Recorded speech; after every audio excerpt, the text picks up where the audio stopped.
오늘 말씀의 제목은 가나홀레입니다. 가나홀레. 사람들은 함께 살아가는 공동체입니다.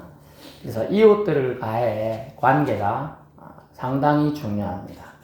인생을 살다 보면 큰 경조사가 있죠. 두 개 정도 있죠. 뭡니까? 혼례식과 장례식입니다. 혼례는 축하를 드리며 기뻐하는 날입니다. 장례는 슬퍼하며 조의를 표하기도 하고요. 슬픔을 나누고 고인에 관해서 마지막 이야기를 공유하는 시간들이 됩니다. 한 해 작게는 5, 6회 정도 되고요. 많게는 10회 이상 경조사의 뜻을 전달하거나 참석해야 되더라고요. 저의 경우는 젊었을 때 40대 전까지는 보니까 혼례에 많이 관심을 가져가지고 제가 아는 지인들 혼례는 무조건 다 갔던 것 같아요. 그리고 50대 이후 되니까 차츰 혼례보다는 장례에 더 많이 가게 되더라고요. 그냥 혼례식에는 그렇게 안 친하면 저게는 부조라 그러죠. 그래서 그것만 보내고 축하한다는 그것만 보내고 축하금만 보내주고 못 갈 경우는 있다 그랬습니다. 그러나 장례의 경우는 제가 그렇게 못하게 했어서 비행기를 타서라도 제가 2번이나 장례에 한 달에 2번이나 장례가 나서 갔다 왔습니다. 네, 글을 있더라고요. 여러분 경조사에 그런데 고민되는 건 뭡니까? 넉넉지 못한 경우가 아니라도 경조사에 경조금을 보낼 때 무슨 기준으로 뜻을 표하십니까? 직장인들을 조사했다고 해요. 그래서 무슨 기준으로 경조금을 보내는가 했더니 자주 볼 사이인가 아닌가에 따라서 자주 볼 사이는 10만원, 아닐 경우는 5만원, 또 안 한다 이렇게 기준이 돼 있어요. 몇 년 전, 한 6, 7년 전만 해도 한 3만원 정도만 했댔는데 이제 물가가 올라가고 3만원에 할 수가 없어요. 하다못해 뷔페 이제 축하 뭐 이런 잔치를 혼인잔치나 가면 뷔페식이 최소 2만 5천에 3만원씩 하거든요. 그러니까 그걸 할 수가 없어 이제. 그래서 이제는 10만원 아니면 5만원 이렇게 되는 것이죠.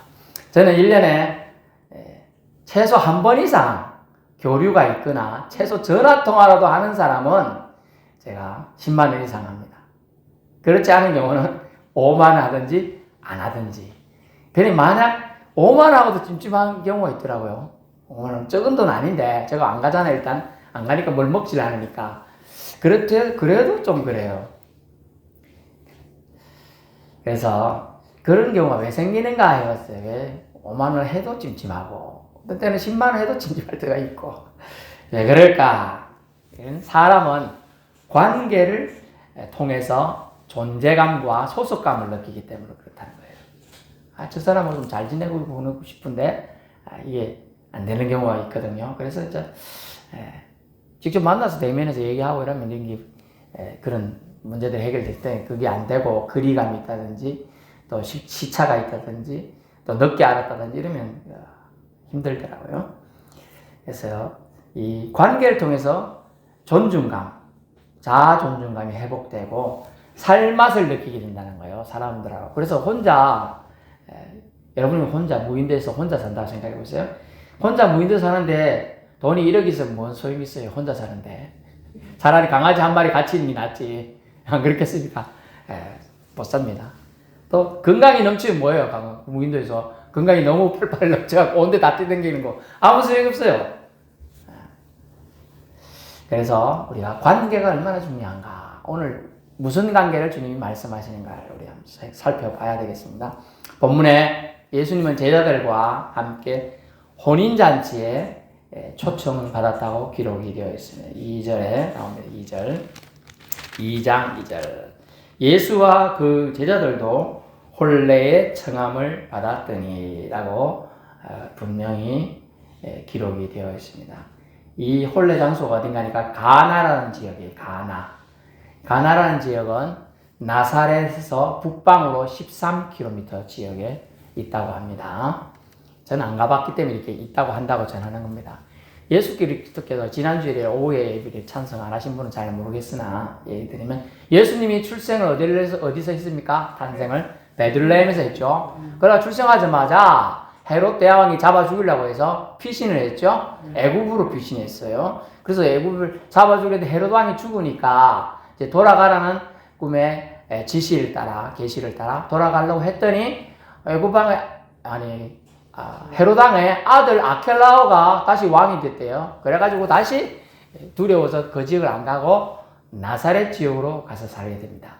이제 지금 절기상으로 주현절기인데 예수님이 드러나는 거예요. 예수님이 드러났다 표현이 좀 웃기는데 정확한 표현은 리빌레이션, 누설됐다. 예수님이 아직 나타날 시기 아닌데 나타난다는 거예요. 나타나게 되는. 그래서 오늘 그 내용이 나오는 겁니다. 예수님이 이제 나사렛 지역에서 생활을 하고 계셨는데 AD 27년경에 지금 추측이 되고 있어요. 그때쯤에 예수님이 이제 가나 지역 혼례잔치에 참석을 하게 되는 겁니다. 참석하게 되었어요. 이곳이 어디냐면 나다나엘이라는 사람의 고향이에요. 고향. 여러분 고향 여기서 나고 자라고 성장하신 분이 있을 거예요. 고향이죠. 고향은 왠지 가기만 해도 푸근하잖아요. 남들이 환영해 주든 말든 상관없이 내가 태어나고 자라고 이런 지역이니까 그냥 푸근합니다. 고향 간다는 생각만 해도 기분이 좋을 때가 많이 있어요. 왠지 마음이 평온해지는 그런 거예요. 이 나다나엘이라는 사람은 빌립이라는 사람의 전도를 받습니다. 성경적인 요한복음 2장이니까 앞장 1장을 보면 1장 43절에 이튿날 예수께서 갈릴리로 나가려 하시다가 빌립을 만나 이르시되 나를 따르라 하시니까 빌립이 따라갑니다. 그리고 전도가 됐어요. 근데 빌립이 따라가 보니까 예수님이 너무 좋거든. 예수님이 너무 좋아. 그래서 나다나엘에 가가지고 빌립이 야 너 와봐. 진짜 예언된 메시아인지 확신은 좀 덜한데 확신 좀 메시아 같은 분이 있어. 날 만나주시니 너무 좋아. 그랬죠. 이 나다나엘이 에이 그런 사람이 있겠어. 이제 와보라니까 가니까 예수님이 딱 만나자마자 나다나엘한테 이 사람은 정말 간사한 것이 없는 정말 순진하고 순전한 사람이다. 정말 참 순백한 사람이다. 그런 말을 이 나다나엘에게 칭찬을 하는 거예요. 그러면서 그가 어디 있었던 거 장소까지 다 얘기하면서 심지어 그에게 오라고 말하게 되는 거예요. 그러면서 나다나엘하고 이제 친밀도가 쌓였어요. 친밀도가요. 친밀도가 얼마나 중요한지 몰라요, 여러분. 친하다. 이게 친하다는 게 중요해요. 제가 이명박 대통령이 사는 고향을 제가 이명박 대통령하고 안 친해요. 실제로 만난 적도 없어요. 그런데 고향을 명절 때 오고 갈 때 차가 너무 막히면 내비게이션이 국도로 알려줄 때가 있어요. 그러면 이명박 대통령 고향 친가 가는 길이 감척힌 길 지나가요. 그럼 왠지 분해 같은 경상도 그거라고 그런 느낌이 나는 거예요. 친밀도가 되게 중요해요. 그리고 제가 이 시골에 와서 목회를 하고 있으니까 저하고 사실 그렇게 안 친했어요, 이때까지. 그런데 한결 안 친했어요. 근데 와서 시골 목회하니까 도와준답시고 매달 조금씩 후원금을 보내요. 그죠? 그러다 보니까 그분을 위해서 기도도 하다 보니까 친밀도가 쌓이더라고요. 그러고 명절 때 한번 딱 만나니까 늘 자주 봤던 느낌이 들어. 기도를 그분하고 계속 했으니까 또 오고 헌금 보내고 하니까. 그러니까 대표 기도 시키는 것도 자유로워요. 우리 가족끼리 이제 제사를 이제 안 하고 예배를 드리니까 친척 다 모여서 예배 드리니까 30-40명씩 모여서 예배 드립니다. 그런데 대표 기도를 수스없이 부탁할 수 있는 거예요. 그 친밀도가 생긴 거예요. 친밀도가. 이 나다나엘하고 친밀도가 생겼는지 어쨌든 라포라는 것이 형성이 되었습니다. 그래서 어떻게 됐느냐? 초대하니까 간 겁니다. 사실 나다나엘의 고향이지 예수님 고향도 아니고 그죠? 그런데 갔어요. 가긴 갔는데 혼인잔치에 가면 풍악을 울리죠요. 풍악을 울려라 하고 손님들 대접할 우리나라로 말하면 어른들은 뷔페를 생각보다 안 좋아해요. 왜냐하면 저기 가서 퍼오고 이런 귀찮거든. 다리도 아프고 무릎도 아프고 갈비탕이 최고예요. 어른들 제가 조사해보니까 서울서도 조사해보니까 갈비탕 줬을 때는 칭찬을 받더라고. 그런데 다른 북배리 해놓으면 먹을 거 뭐 더 많고 좋은데도 일어나갖고 가가지고 보고 또 먹고 또 가자 갖다 해놓고 이게 귀찮아서 못 하시는 거예요. 갈비탕 같은 오늘 갈비탕 국물 같은 얘기를 오늘 드리고자 하는 겁니다. 그래서 초대받아 갔는데 거기서 한 가지 문제가 생겼습니다. 그 문제는 뭐냐면 혼인잔치에 대접해야 될 갈비탕에 있는 갈비탕을 맛있게 해주는 국물이 지금 떨어진 거라. 다시 말하면 이때 고대 중건동 지역 이스라엘 지역에서는 포도주를 물이 흔하지 않기 때문에 또 대접할 때는 이 포도주를 대접하는 게 관례에 있었어요. 포도주를 대접하게 돼 있어요. 그리고 음식도 당연히 냈겠죠. 근데 그게 바닥이 똑 떨어진 거예요. 바닥에 똑 떨어졌어요. 없어요. 근데 오늘 본문에 그것을 알려준 분이 누구냐 하면 예수님의 어머니 마리아예요. 예수님은 여러분 이 땅에 어떻게 오셨죠? 마리아의 몸을 빌어서 왔습니다. 그죠? 그래서 육체를 입고 탄생하셨습니다. 왜 예수님이 이 땅에 오셨죠? 인류의 저와 여러분의 죄 문제를 해결해 주시고자 왔죠. 어떻게 해결해 주시고자 한다는 거예요? 자신의 목숨을 많은 사람의 대속물로 주시기 위해 오신 것입니다. 그래서 예수님은 사람들의 문제에 관심이 많아서 예수님께 나온 모든 사람들의 문제를 하나도 해결하지 않고 돌려보낸 적이 없어요. 다 해결해 주셨어요. 심지어 5천여 명이 예수님 말씀 듣겠다고 왔는데 말씀 듣다 보니까 배가 고픈 시기, 점심 먹을 시기, 저녁 먹을 시기가 됐는데 배가 고파서 이제 투덜투덜 먹을 게 없다. 누구는 냠냠 먹네. 나는 못 먹고 있네. 구경하고 있으니 섭섭하지요. 하늘에서 하나님 그 아이가 갖고 온 그 떡덩이 물고기 가지고 축사하시고 축복의 말씀에 기도를 하시고 수천 명을 먹이는 주님이 기적을 행하시잖아요. 모든 문제를 주님은 다 해결할 수 있는 예수님은 인간이시지만 신이십니다. 그래서 엘샤다이 하나님이 함께 하시는 거죠. 그래서 전능하시기 때문에 주님은 전능하신 하나님께 아뢰는 예수님의 기도를 아버지 하나님은 다 응답해 주시는 겁니다. 왜? 우리를 사랑하시니까. 여러분, 아버지가 자녀가 좀 못됐어도 말 안 듣더라도 밉더라도 자녀가 칭얼칭얼 대면서 해달라면 해줍니까? 안 해줍니까? 해줍니다. 정상적인 부모는 그렇게 해요. 두들겨 패가지고 이놈의 새끼 하면서 벌 씌워놓고 처음에는 그럴지 몰라도 나중에는 안타까워하면서 때린데 어디 한번 보자 하면서 안티프라민 발라주고 그리고 또 차라리 더 마음 애리서 짜장면집 데리고 가서 짜장면 한 그릇 사 먹일 정도로 되는 거죠. 부모님의 사랑이 그런 거예요. 근데 우리 하나님의 사랑은 그것보다도 더 고귀하고 위대하고 넓고 깊은 줄 믿을 수 있기 바랍니다. 그런데 예수님의 어머니 마리아가 오늘 말합니다. 잔치가 참 흥이 돋고 있는데 자 보니까 포도주가 떨어진 거예요. 대접해야 될 음료수가 떨어진 거예요. 음료수가 잔치집에요. 대접할 음식이나 물건들이 없을 때 참 난감합니다. 그죠? 신랑 신부의 결혼을 축하하며 행복한 웃음소리가 터져나와야 되는 혼례잔치에서 포도주가 떨어졌다. 좀 전에 말하면 우리의 식으로 말하면 갈비탕 육수가 떨어진 거예요. 그래서 아마 일손을 예수님의 어머니 마리아는 돕고 있었던 것 같습니다. 오늘날 같으면요 부르릉부르릉 하고 차 타고 가가지고 슈퍼 가서 사오면 되죠. 아니면 킥 배송 시키면 배달비 줄게요 하면 배달 옵니다. 2000년 전 고대 건동지역에 이 생각은 소용없는 생각이죠. 마리아는 예수에게 저들에게 포도주가 없다고 이야기해 줍니다. 4절 예수님의 반응은요. 여자여 하는데 우리는 예산말처럼 들리지만 극존칭에 해당되는 말이에요. 우리나라 말에 당신이란 말 있죠. 당신이 뭐가 이렇게 할 때는 나쁜 말입니다만 극존칭에서 할 때 당신이여 하는 말도 쓰거든요.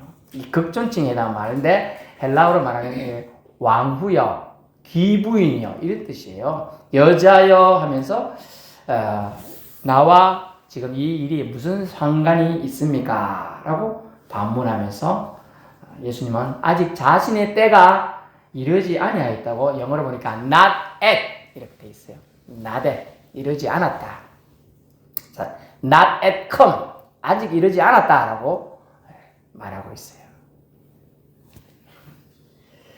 어찌 보면 참 매몰차고 무정한 말일 수 있죠. 네, 무정한 말일 수 있어요. 그렇지만 그렇게 말한 데는 또 이유가 있습니다.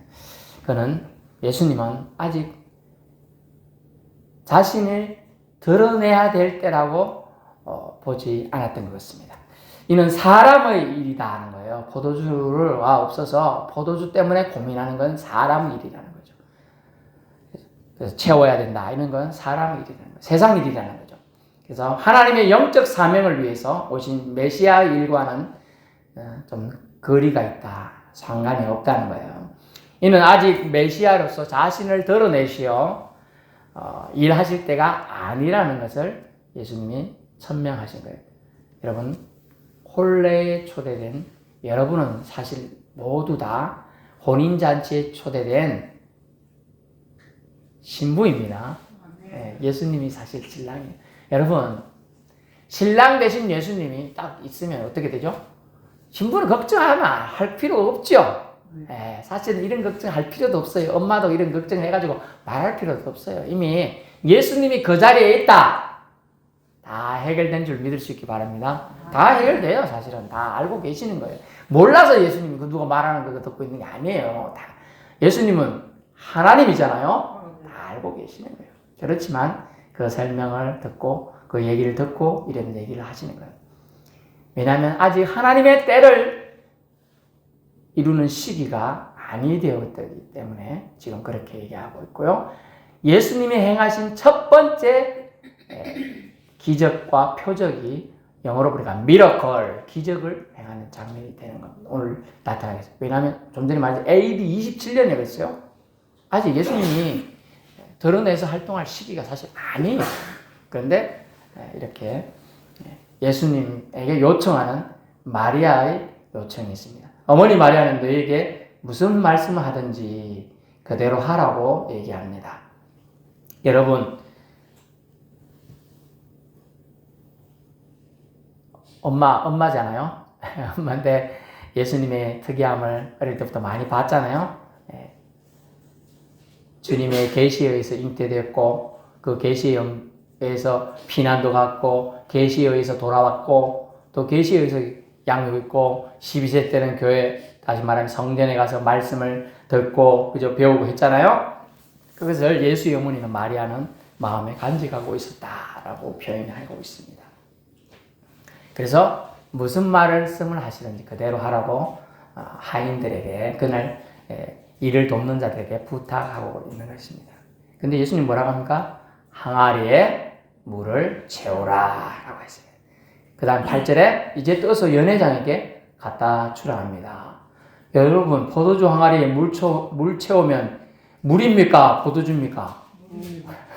포도주 항아리에 물 채우면 그냥 물이지요. 포도주 아니에요. 몰라, 밑에 조금 끈덕이가 조금은 그럴지 모르나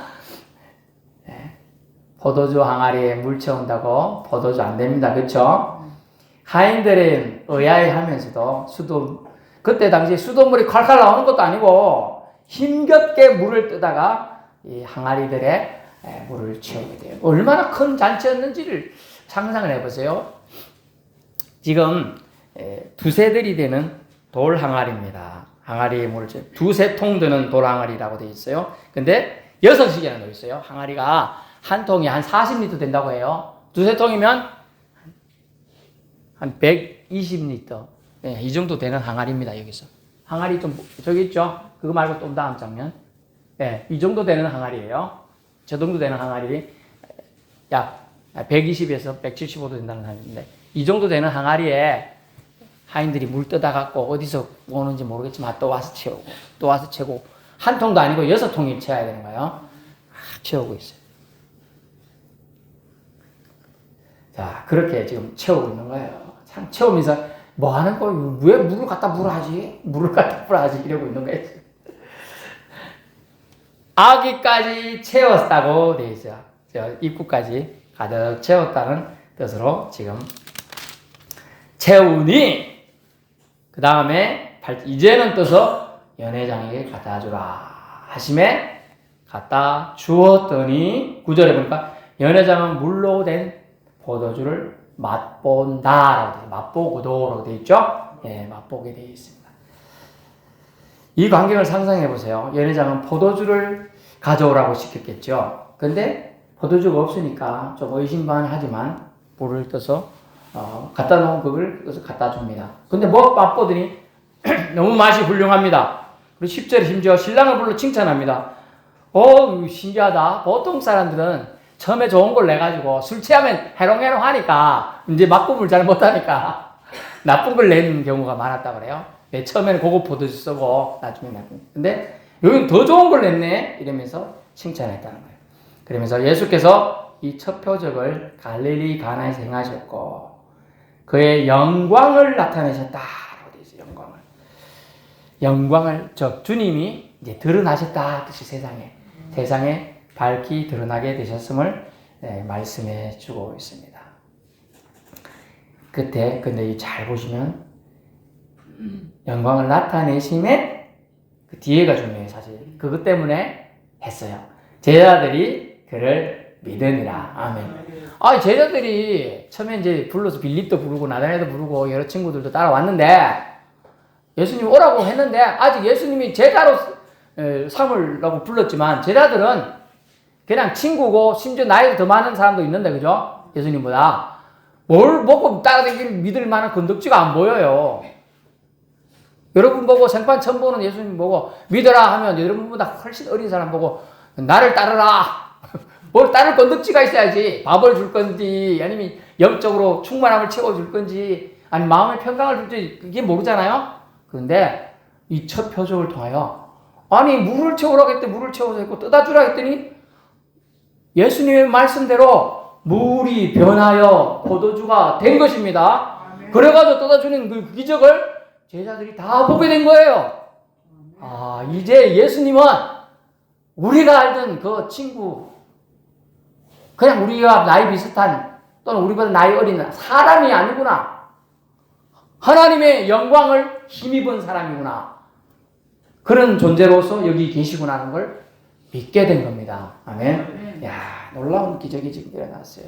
그래서 제자들의 믿음을 위하여 예수님은 물이 변하여 포도주 되는 기적을 또한 나타내신 겁니다. 그래서 이 표적을 통해 예수님이 하나님이 함께 하시는 사람, 선지자, 인자로 믿게 되었음을 말합니다. 여러분 따라오라 해서 따라오긴 했지만은 예수님이 대해 몰랐을 것이에요.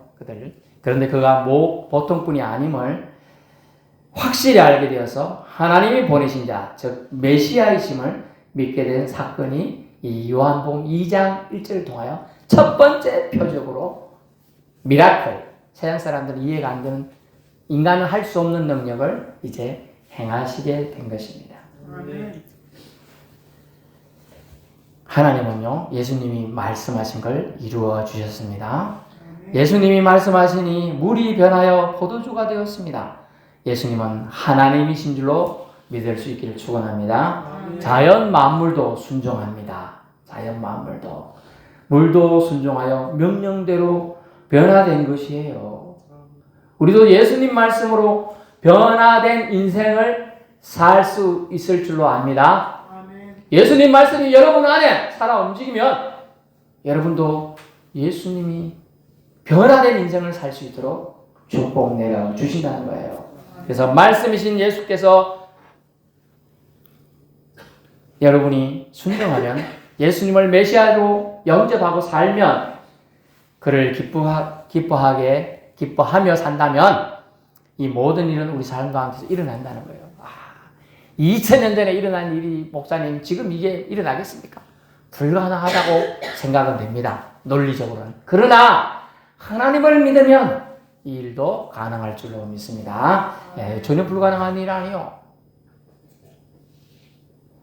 여러분 얘기했잖아요. 죽은 나사로가 죽어가지고 이미 4일이 지나서 시체가 되어서 썩은 냄새가 펄펄 나고 있었어요.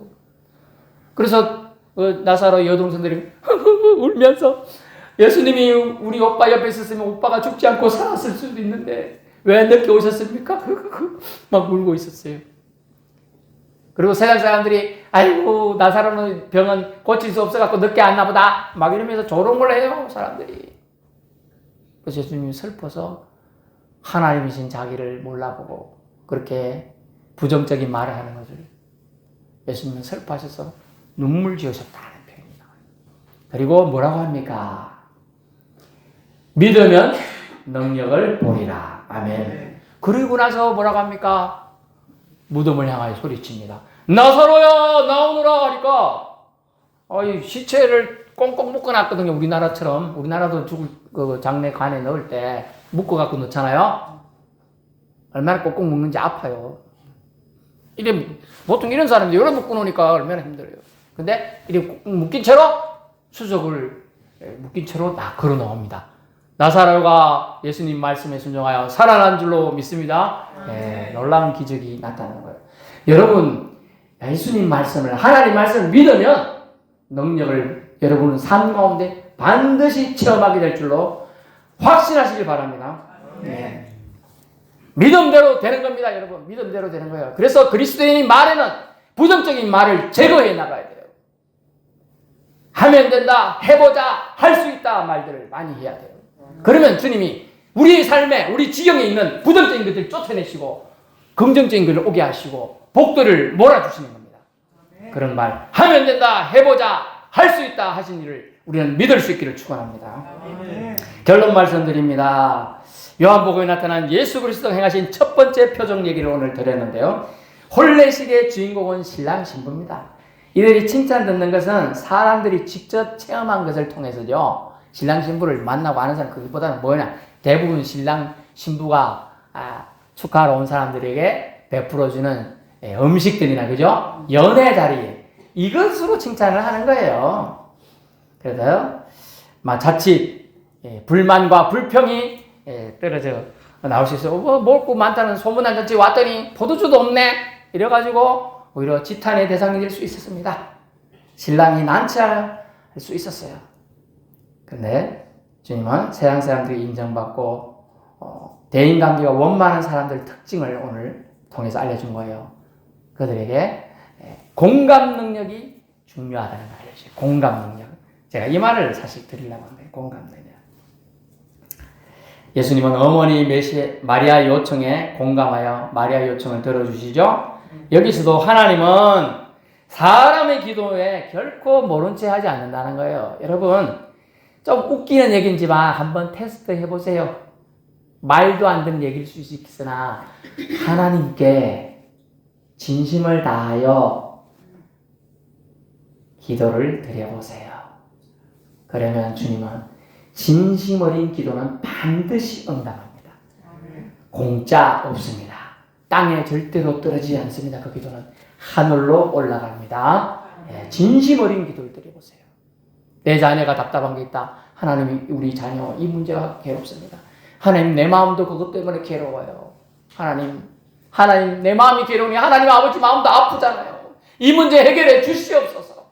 진심을 해서 여러분 기도해 볼 수 있기 바랍니다. 여러분의 아픈 몸이 있어요. 하나님 내 몸이 이것 때문에 힘들어요. 걸어가는 것도 힘들고 심장도 힘들고 두통도 있고 관절도 쑤시고 당뇨 때문에 제가 먹는 것도 조절해야 되고 이리저리 관절도 쑤시고요. 얼마나 힘든지 몰라요.